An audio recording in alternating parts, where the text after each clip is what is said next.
Thank you for watching Weekend Prime and welcome back. Now, have you ever found yourself overwhelmed by life's pressures, on the verge of an emotional breakdown with no one to turn to?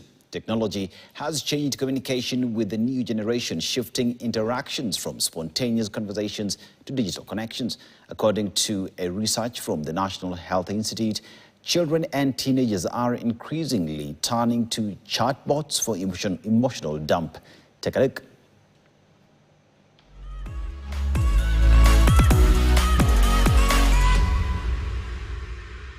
Picture this, it's around 12 midnight, 2 a.m., 3 a.m. or even 4 a.m. You wake up feeling anxious, stressed and depressed. And at this particular in time, you're not able to call your friend or your doctor for consultation. So you turn to artificial intelligence app like the Meta AI and ChatGPT to talk to. These are the chatbots that are becoming Kenya's quite confident because they are quick, they're reliable and they're always awake. In Kenya, mental health care is frustratingly out of reach for many. According to mental health statistics, the ratio of psychologists is 1 to 100,000 people against the World Health Organization recommendation of 1 to 5,000 people, with 75 to 95% of Kenyans having no access to mental health services.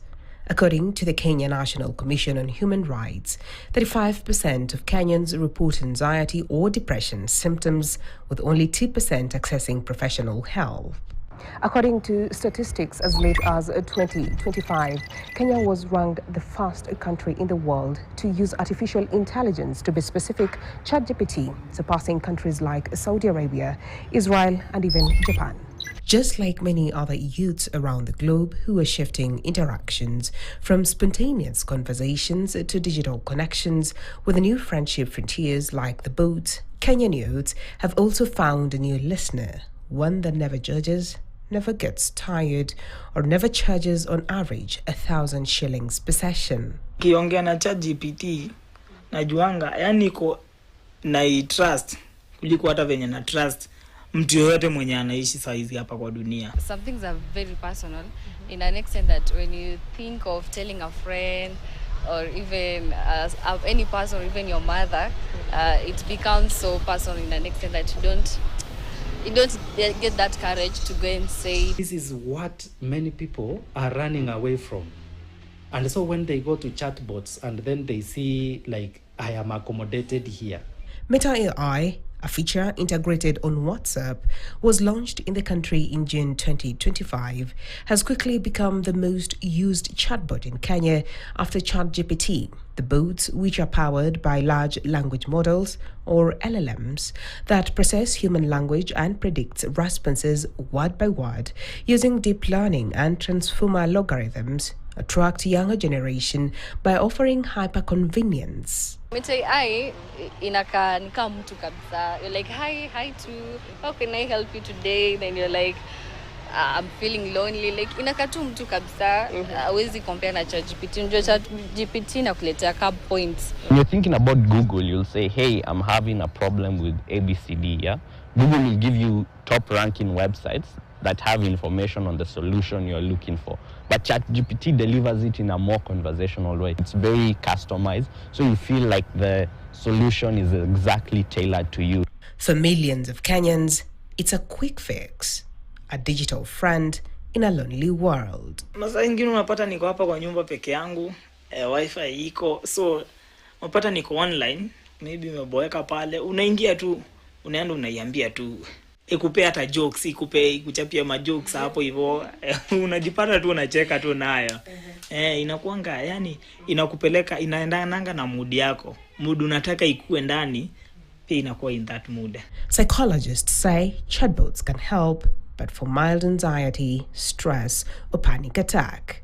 To some extent, chatbots are helping people to relieving anxiety when you find somebody who is dealing with like mild depression, or they have faced a situation at night and then they go to a chatbot. It is helping them survive a night, but it is not actually healing what an underlying issue that should be looked at. But relieving is not healing. But that company comes with a catch. The bots have no emotions. They can only register patterns. It was just a random question. Nilikauliza, can you be my boyfriend? Then ikasema no. Then ilifika mahali, I just said, but the person is 60 years old and then I'm 20 years old. Then he was like, no, I can't help you with that. Unique thing about chatbots, it simulates empathy, but it does not feel empathy. These chatbots cannot even understand trauma complexity. It cannot do assessment. It now gives you, it pacifies you to feel like it is there. It is a human touch that is there, but it is very plastic. Sentiments backed by Matthew Magera, an artificial intelligence expert. They're designed to be deceptive, yes. They make information look more appealing, more positive than it might actually be. They're designed to be politically correct. Those guys in life we call yes men, yeah? The guys who will always tell you yes, the guys who will always support you, and they tend to be our best friends in life. We don't like the friends who tell us, hey, you're doing something stupid, hey, you're doing something dumb, hey, don't do that, yeah? We want those yes men around us.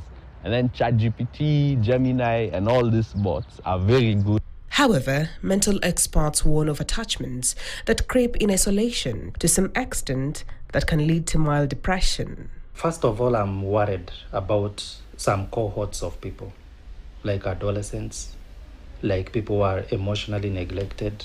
Over-reliance of these AI chatbots, it pushes them more to isolation, whereby you find these people need to be in a community and they need to be in treatment.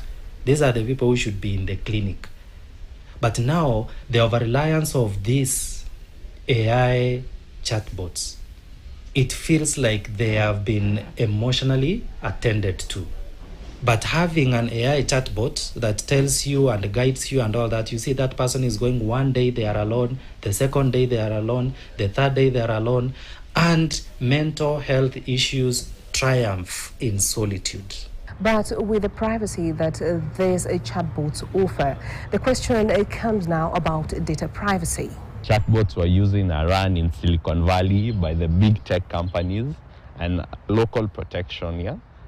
The data you're sharing with these chatbots is not private, yeah? It's taken back, it's used to even retrain these models and make them more efficient and make them better.